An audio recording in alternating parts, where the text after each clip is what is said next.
ሰላም ጤና ይስጥልን ውድ የቻናላችን ተከታታዮች የዕለቱ ዜናችን ነው። ለሰዓቱ የመራረጥናቸውን አንኳር ጉዳዮች ይዘን ተገኝተናል። ቻናላችን ሰብስክራይብ፣ ላይክ እና ሼር በማድረግ እስከ ጥንክራችን ፍጻሜ አብራችሁን ቆዩ። አሁን በቀጥታ ወደ ዝርዝሩ እንሰዳችሁ። ትራምፕ አሜሪካ በሆርሙዝ የባህር ሰርጥ በኩል ባሉ የኢራን ወደቦች ላይ የባህር ላይ ከበባ እንደምትጀምር አስታወቁ። ጦርነቱን ለማቆም በሳምንቱ መጨረሻ የተደረገው ድርድር ሳይሳካ መቅረቱን ተከትሎ የአሜሪካ ጦር ዛሬ ሰኞ ጠዋት 4 ሰዓት ጀምሮ ወደ ኢራን ወደቦች የሚገቡና የሚወጡ መርከቦች ላይ ከበባ ለማድረግ ተዘጋጅቷል። ቴህራን በበኩሏ በጎረቤት የባህረ ሰላጤው ሀገራት ወደቦች ላይ የአጸፋ እርምጃ እንደምትወስድ ሳለች ለ6 ሳምንታት ሲካሄድ የነበረው የአሜሪካና የእስራኤል የአየር ድብደባ አቁሞ የነበረው የተኩስ አቁም ስምምነት አንድ ሳምንት ብቻ የሚቀረው ሲሆን አሁን ግን የመፍረስ አደጋ ተጋርጦበታል። በታሪክ ታይቶ የማይታወቅ የነዳጅ አቅርቦት መስተጓጎልን ለማቃለል የሆርሙዝ ባህረ ሰላጤን በፍጥነት የሚከፈትበት መንገድ ባለመታየቱ የነዳጅ ዋጋ ሰኞ ዕለት የንግድ ገበያ ሲከፈት በከፍተኛ ሁኔታ ጨምሯል።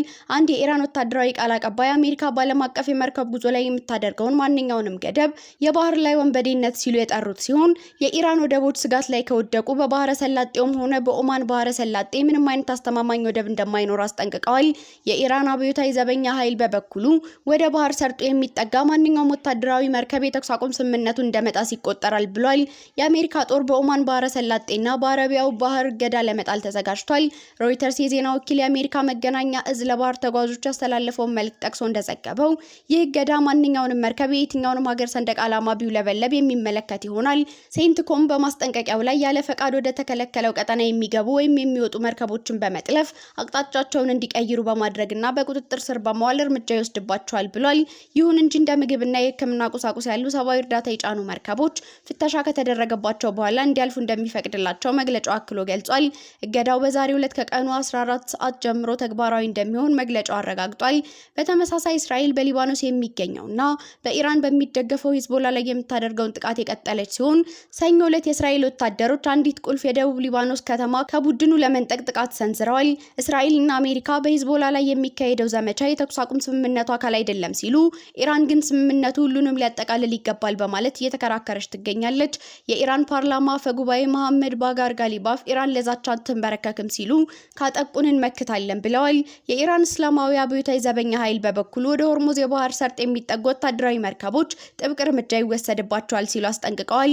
የተባበሩት መንግስታት ድርጅት ማዳበሪያ የጫኑ መርከቦች በሰላም እንዲያልፉ ጥረት እያደረገ መሆኑን ገለጸ። የተባበሩት መንግስታት ድርጅት ሰኞ ዕለት እንደገለጸው የማዳበሪያ ጭነት የያዙ መርከቦች በሆርሙዝ የባህር ሰልጥ በኩል በሰላም ማለፍ የሚችሉበት ዲፕሎማሲያዊ መንገድ ለመፍጠር እየሰራ ይገኛል። ቁልፍ የሆነው የጸደይ ወር የእርሻ ስራ ከመጀመሩ በፊት የባህር መንገዱ መዘጋቱ በመላው ዓለም የማዳበሪያ እጥረት እንዲከሰት እያደረገ ነው። ስለ ድርጅቱ ጥረት መረጃ ያላቸው ምንጮች ለሮይተርስ እንደገለጹት ለችግሩ አስቸኳይ መፍትሄ መፈለግ የግድ ነው። በአሁኑ ወቅት በላቲን አሜሪካ የሚገኙ አንዳንድ ገበሬዎች ሁለተኛው የበቆሎ ተከላ ወቅት እያመለጣቸው ሲሆን በአፍሪካ የሚገኙ አምራቾችም ማዳበሪያ ካላገኙ ከፍተኛ የምርት መቀነስ አደጋ ተጋርጦባቸዋል።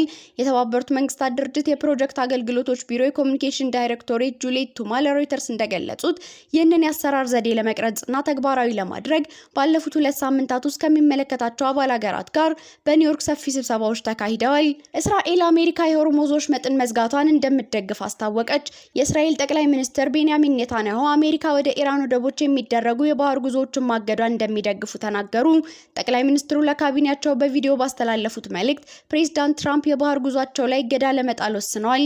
በእርግጥም ይህንን ጠንካራ አቋም እንደግፋለን ብለዋል። አሜሪካና ኢራን ፓኪስታን ውስጥ ካደረጉት ውጤት አልባው ንግግር በኋላ እሁድ ዕለት ከምክትል ፕሬዝዳንት ጄዲ ቫንስ ጋር መነጋገራቸውን ገልጸዋል። ቫንስ ዋነኛው ጉዳይ ሁሉንም የበለጸጉ የኒውክሌር ቁሶች ማስወገድና ምንም ተጨማሪ የማበልጸግ ተግባር እንደማይኖር ማረጋገጥ ላይ ያተኮረ ነበር ሲሉ እንደነገሯቸው በኔታንያሁ በቪዲዮ መልእክታቸው አንስተዋል። እንደ ኔታንያሁ ገለጻ የአሜሪካው ምክትል ፕሬዝዳንት ከፓኪስታን የተመለሱበት አውሮፕላን ውስጥ ሆነው የደወሉላቸው ሲሆን ከኢራን ጋር የሚደረገው ንግግር የደረሰበትን ደረጃ በተመለከተ ዝርዝር ማብራሪያ ሰጥተዋቸዋል። ጠቅላይ ሚኒስትሩ አክለውም አሜሪካና እስራኤል ያላቸው ግንኙነት በመካከላቸው መራራቅ እንዳለ ከሚጠቁሙ አስተያየቶች ፍጹም ተቃራኒ እንደሆነ ተናግረዋል። ሂዝቦላ ወደ እስራኤል ድሮኖችን ሲያስወነጭፍ የእስራኤል መከላከያ ሰራዊት በሊባኖስ ጥቃቱን ቀጥሏል።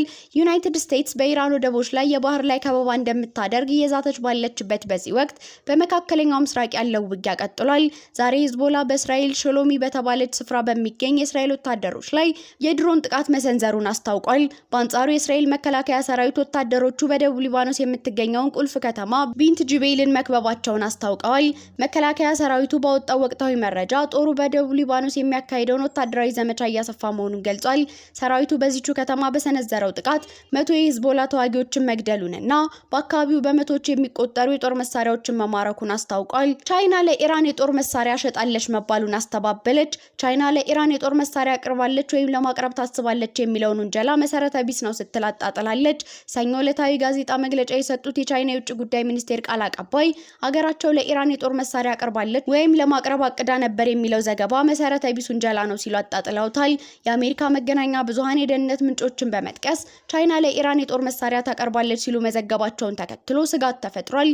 የአሜሪካው ፕሬዝዳንት ዶናልድ ትራምፕ ቤጂንግ ለቴህራን ወታደራዊ ድጋፍ አድርጋለች በሚል 50 በመቶ አዲስ ታሪፍ እንደሚጣልባት ዝተው ነበር።